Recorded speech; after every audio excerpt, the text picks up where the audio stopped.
now, without any further ado, let's get into some new releases. Time to go over the latest Childish Gambino album, 3/15/20. Wow. Childish Gambino, or Donald Glover, is a Stone Mountain, Georgia MC, actor, comedian, writer, producer, director, musician. This guy's been just about everywhere. On the screen, you may have seen him in his role as Troy Barnes in the show Community, which is amazing. At least the first 3 or 4 seasons are amazing. But that's not what this is about. He also created Atlanta. He was in The Lion King and Solo, A West Side Story. Boop, boop, boop, boop, boop. Donald Glover musically, as the act Childish Gambino, has been putting out music that has ranged from polarizing to nerdy to psychedelic to strange over the course of his entire career. This very evolving artist that he is, constantly progressing into new terrain. He's always been in, I think, a domain where people really...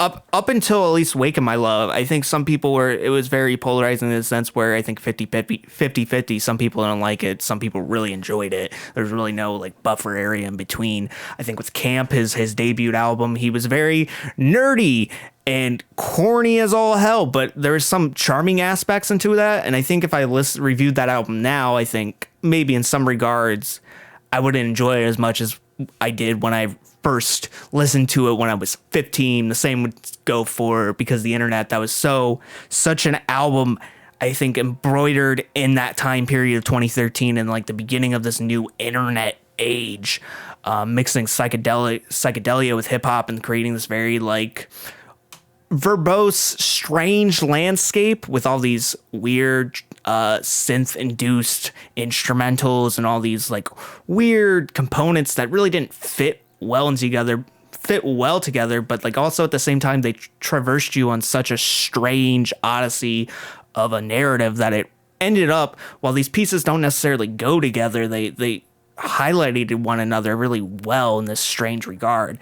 Moving on to Awaken My Love, where he was very inspired by funk and soul and progressing with tracks like Me and Your Mama and Redbone to progress a more soulful and funky route, progressing past that to This Is America, where he combines trap with some of the work that he did on Awaken My Love and creating this truly antithetic, depth-filled ride about selling out, but also at the times the dangers of capitalism and I guess how mindless a party jam is, and also to the detriment of what that truly means as a pop tune.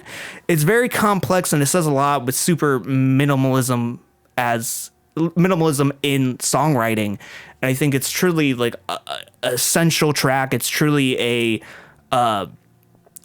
perfect track as it is. And I was really interested to see following that where he would go, because I think with Donald Glover and Childish Gambino, you never know where he's truly going to go. And with this rumored to be the last Childish Gambino album, as he was hyping up for years, to come out with this, I think is very, in a sense, kind of true to form to what he is, because he's always very surprising. And this new album was released on March 15th, 2020 on his website, donaldgloverpresents.com. And it had this afterwards, after being on there for 12 hours, the album vanished and only to pop up a week later on streaming services. But it also had this weird preface that mentions this as a first book. And it brings up the idea of how long people are gonna wait for something, and Donald Glover says for eternity, and he has doubts about it. So it brings up the idea of just kind of throwing this thing out finally after holding on to it for so long, and also at some point that this is a beginning of things in a sense, or is a continuation, because when the album first was on his website, it had 4 album arts to it.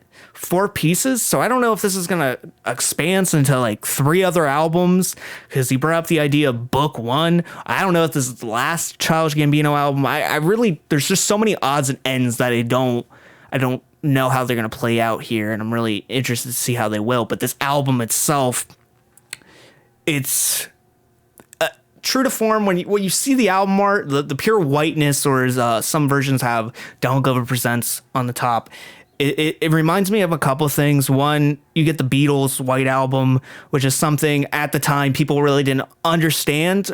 Like, some people really didn't understand it. Some people really loved it at the time. It was kind of polarizing. But also Kendrick Lamar's Untitled Unmastered, which is the green sleeve and Untitled Unmastered in the corner. Very similar to that, because that was just Kendrick, after releasing a perfect album, just trying to separate himself from that time period of life by just dropping everything and just saying, here, I'm done with this time period. I want to move on to something else. And the work out of that became truly fundamental in showcasing more of his character after releasing such a groundbreaking work. This album, I'm sorry, Trevor, for going this long-winded rant.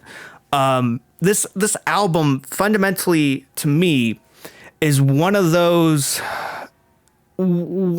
outliers where I think it's trying to be like an Untitled and Unmastered. I don't think it does it as well, but it is fundamentally releasing like demos in some regards. Not all tracks on here feel like that, especially the last four. I think the last four tracks on this are pretty finished, but I think it's fundamentally releasing like unfinished ideas and some unfinished mixing, some unpolished vocals, some very, very unproperly mixed drums, some like very faulty drums.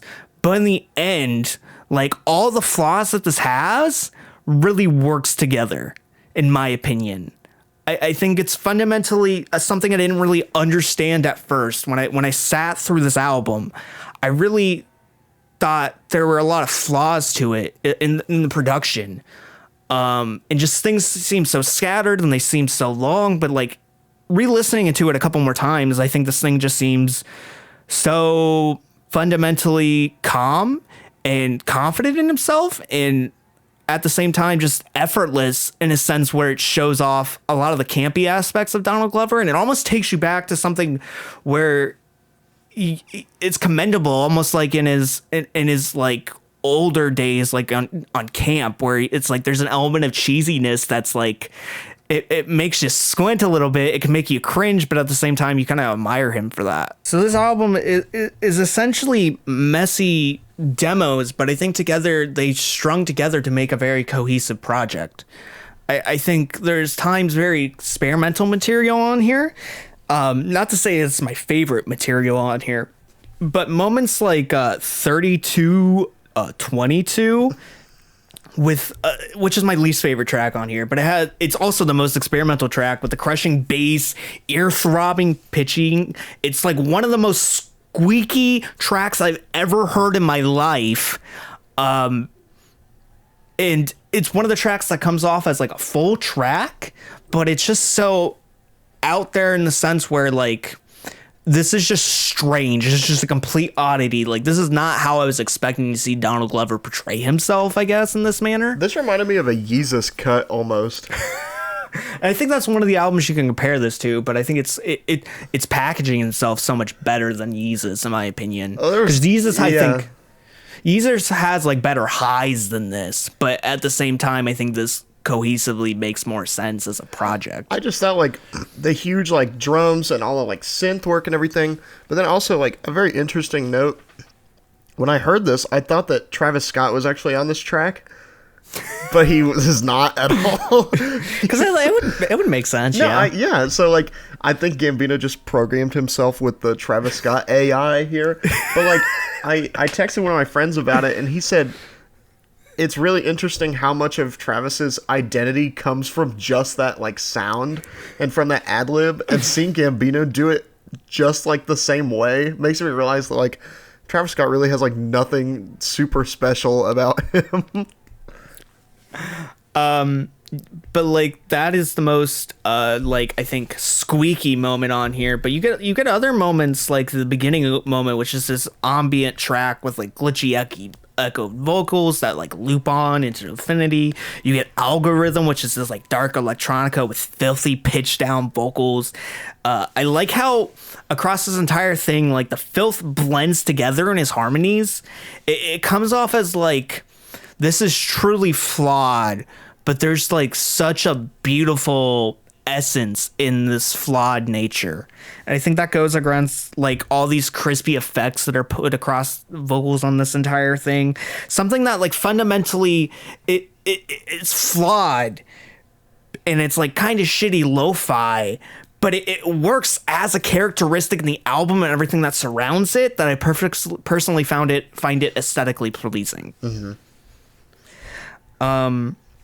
You get moments like, I think the last 4 tracks on this are fucking killer. You get the 3928, which is this weird a cappella that turns into a piano ballad with weird pitching and harmonies. It's sonically like minimalist and experimentally gelatinous, with Donald Glover just saying, why go to the party? Why go to the party at all? Like just looped on an end in this weird repetitive nature that is just insane and depraved in some way. It is just so strange and fundamentally out there. In some regards, like the performance put off reminds me of almost like a George Clinton or a Bootsy Collins, but put in this like this zoned out ether of a place.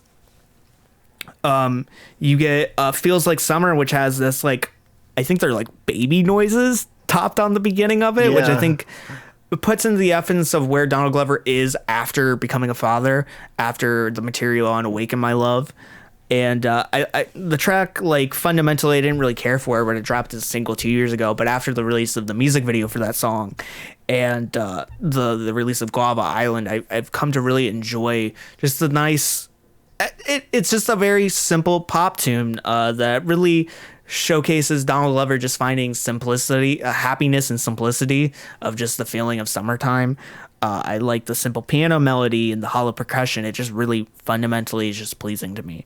4748 is super funky and effortless. Gambino just seems so welcoming over the circling warp percussion with his simple bass and key accompanying in the background. But the percussion and harmonies of Donald is what takes up the spotlight. Those are the things that draw you in, is the personality talking about don't worry, or him telling his children not to worry about the violence, how the like violence and humanity is just always come to expect it, and what's the point of really worrying about it because it can happen at any moment. You have to live your life first and foremost.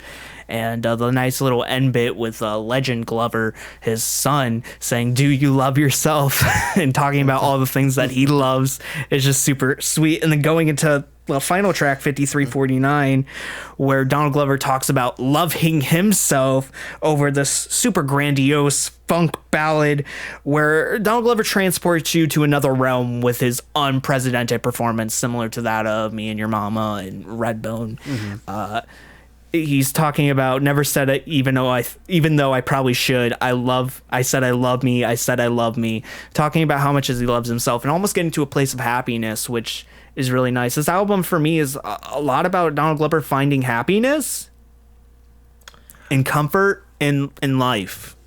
And that's what really resonates with me, is that like almost like this if this is the final Gambino album, is this theoretically is this the last one we get?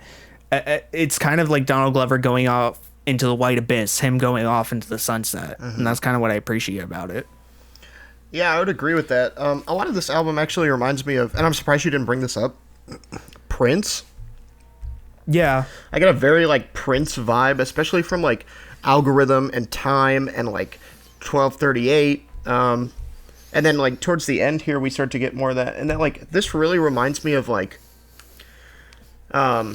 1999, like in its fullest, the Prince album, where like right at the beginning before the title track 1999, they have that like don't worry, I'm not trying to hurt you kind of thing. Like that's all I could think of during like these songs, were like they were super funky in the song part, but then like outside of the songs it was like almost borderline ominous, like sound effects and that kind of thing. The production that are used like just before and after, I guess the outros and the intros of the tracks remind me of like those little sketches or skits that like Prince put on. It's like something weird is like brewing behind this very poppy, funky sound that we're getting. But I really like that he's like going in this direction. I think Awaken My Love was probably his most polarizing project that he's released so far. Really? You think so? I thought I would assume Camp. Because Awaken the Light of Love is the one I think everyone just got on board, and then we got to This in America, and I haven't found anyone who disenjoys that track. No, I think everybody likes This Is America, but like now like Camp, I can see where you're going on that one, but also like that was like his first thing that he did, so everybody was, I think, you either like the artist when you first listen to them or you don't really like them. Like, I think that goes for anybody, and that was his debut, so I'm not sure that anybody had anything to, like, base it off of. But then once everybody started saying, like, oh, Gambino's a rapper, like, obviously, and then, like, he even, like, rapped in Community, that kind of thing. So, like, everybody had that on their mind, that Gambino was a rapper, and then 2016, he released a funk album. I think everybody was just like, what the heck? Yeah. I can see that point of view. I think one thing that comes to this is the basis of... Is this album, the fact that it's poorly mixed, the fact that it has these weird drums that are insanely unpolished and vocals that are sporadically clunky, is that a bad thing? And I don't think that's a thing that you should, because like someone who claims to be a producer, myself, I'm going to put that in big boy quotations, producer. This is not a thing that you strive for. And I don't think it should be a thing that you strive for. I think it's more of a place where you end at. Because, like, not to say that he couldn't progress this even more, but sometimes, like, I've had mixes before where I listen to them and I'm like, this is like fucking awesome. It's like the most simple shit. It's like the most simple distortion and it's like kind of trashy effects, but you listen to it and it's like, oh, this is a bop. And then you like save on your hard drive, come back to it 6 months later and you're like, oh, this is like fucking shit. Like this is just garbage. And then you come back to it 6 more months later and you're like, oh, this is fucking amazing. It's just like, it reminds me of that in a sense where it's just like fundamentally just going with your gut. In a sense, and I don't think any artist should strive to just make very unpolished and clunky material, but if you get to that point where you're in the moment and you feel it and you anticipate it and it works with the style of the album, I think it turns out pretty interesting. Yeah. And I don't think at its core this album is experimental by any means, because like messing with the mix I don't think is something that truly is an experiment, but I think he gets into more experimental terrain at times on here. I think that this kind of album like calls into question the intentionality of being sloppy in music. Like you just said, like this is kind of an ending point. Like he's just going with his gut. Where like I see a lot of people that are knocking this album on being like unfinished or being sloppy or not having correct drums or not having polished vocals, that kind of thing. But like I don't know how we as like a collective music base, I guess, can rate this album badly, but then like rate something like Tyler the Creator's Igor, which was sloppy at times, or Cherry Bomb, which was extremely like sloppy with unfinished drums or unmixed, like, or weird mixes, that kind of thing, or even groups that are fundamentally like not sloppy but just like all over the place, something like Death Grips or like Peggy's mixing on his tracks, or 100 Gex are like very saturated and glitchy in their sound. Like how can we say that some weird drums or unpolished vocals in Gambino's project are bad, but something like all of those other acts are good?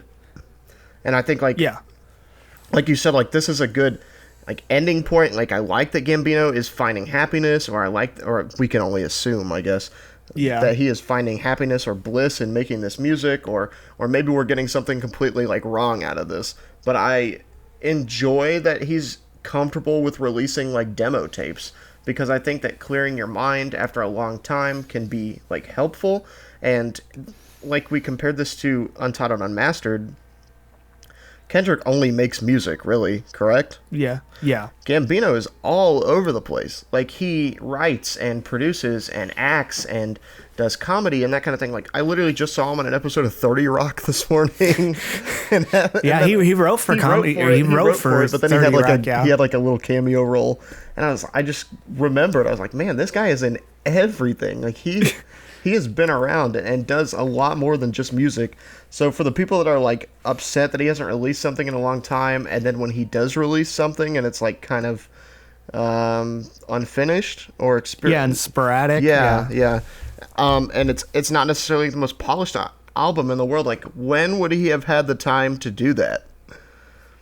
So, like, yeah. I like that he is releasing something, even if it's, like, a little unfinished, just to be able to hear that sound again and, like, hear his ideas floating around. Like, I think that makes this all worth it. Yeah, and I think there's also, like, a comfort in the unfinished aspects of it. And they carry out over the entire album. The weird mixing, the strange vocals, the weird drums, like the effects on the drums throughout this entire thing, and how almost like forward in the mix they are, to the point where like it puts me in a hold where I'm like, I really relate with this idea, because I think I have that relationship with drums where I'm mastering them or mixing them and putting effects on them, and like I like how they sound, but I know fundamentally they are taking too much in the mix, or they're clashing with everything, but I kind of like how it feels that way. Yeah. In the environment it creates. Yeah, I would agree with that. Overall, I think that this album was well worth the wait. And like, while it might not be completely mastered, like it might not be radio friendly or like single friendly, I guess, or even track friendly, really. Like, how do you describe that you like a song that's literally just the timestamp of the entire album? Like, it's kind of difficult to do, but like overall, I really like the sound that he's experimenting with here. I like what he's doing on here, even if it like doesn't necessarily lend itself well to being a song, but like just, I don't know, this is a recorded jam session essentially, or like his demo reel I find to be really interesting. I find a lot of tracks that I'm returning to and that I like on here, and I like that he put Feels Like Summer on an album and gives it more context. Like, I think that was really well done and a good choice. So like overall, I'm gonna have to give this. Do you want me? Keep in mind our scores if you tell me meaningless. Got it. Overall, I'm gonna have to give this an 8. I really liked it. Yeah. Two more things I want to bring up. I like the harmonies of On Time with him and Ariana. I think that works. Also on 1238, Savage feature. I can't believe we forgot this. How strange Gambino is. This is like the most campy Gambino we've ever seen. Like, a lot of the facial reactions that he has in Guava Island, they're just completely like strange. Like, this is America level camp are on that. Are very reminiscent of this, and how weird he's being and funky he's being. Also 21 Savage, how like it reminds me of like Letter to My Mama type territory, where he's like humble in a sense, and he's like down to earth and like relatable and cute. It's still like the only way 21 Savage can be cute in this dark way, I guess. Talking about the police keep harassing because I'm rich and I'm black. They mad because I made myself a boss without crack. That's a terrific line. But keep in mind, of course, if you're telling me this, I think this is an 8. So I enjoyed it. I don't think this is an 8 for everyone, because there are flaws. There are things to critique. And fundamentally, like, where do you draw the line on this? But as a whole, as an album, I enjoy it. I know those flaws exist, and I kind of like them for that reason, but not everyone's going to appreciate it the same way I am, or have it with the same intention of listening to music the same way I do, or the same appreciation as I do. I understand that.